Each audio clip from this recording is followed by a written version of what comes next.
হাই friends, আশা কৰোঁ আপোনালোক সকলো ভালেই আছে।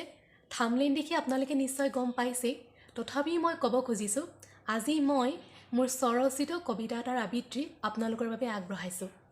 আপোনালোকে আবৃত্তিটো শুনি কেনেকুৱা পালে মোক কমেণ্ট বক্সত কমেণ্ট কৰি জনাবলৈ নাপাহৰিব। তাৰ লগতে আপোনালোকলৈ মোৰ আন এটি অনুৰোধো আছে, আপোনালোকে যাতে মোৰ চেনেলটো ছাবস্ক্ৰাইব কৰি ৰাখে, তেতিয়া মোৰ ভিডিঅ'সমূহ আপোনালোকে সততে পাই থাকিব। এতিয়া ব'লক কবিতা আবৃত্তিৰ মাজলৈ যাওঁ। ভটিয়লি ৰাগ এটি ক্ষণিক পৰাণ জুৰোৱা, শেষ আবেলিৰ এচেৰেঙা ৰ'দ ক্ৰমাৎ তেজ ৰঙী। নিৰলে হেমেকে পোহৰৰ পৃথিৱী, সন্ধিয়াতিৰ সতে গধূলি গোপালৰ চিনাকি তমসাত বিয়পে সুৰভি। ক্ষুদ্ৰ কায়া জীৱন সমুদ্ৰৰ মাথো ধূলিৰে সজা, সপোনে সাৰ পাব খোজে এদেও দুদেও কৰি।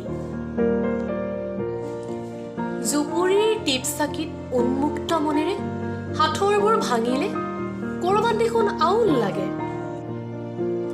ভঙা পতাৰ খেলৰ কাৰচাজিত তেনেই কেঁচা অপন্য, নিশকতীয়া সৰু মানুহৰ সংখ্যা গণি গণি শেষ কৰিব নোৱাৰি।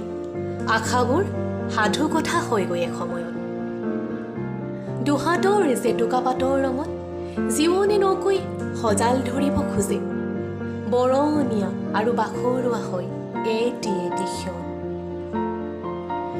লঠঙা ফাগুনৰ ধূলিয়ৰি বতাহে কপাই যোৱা কপাহী চাদৰৰ আঁচল দেখি মনৰ গোপন কোঠৰীত উঠে সুবাসিত অনামী লহৰ।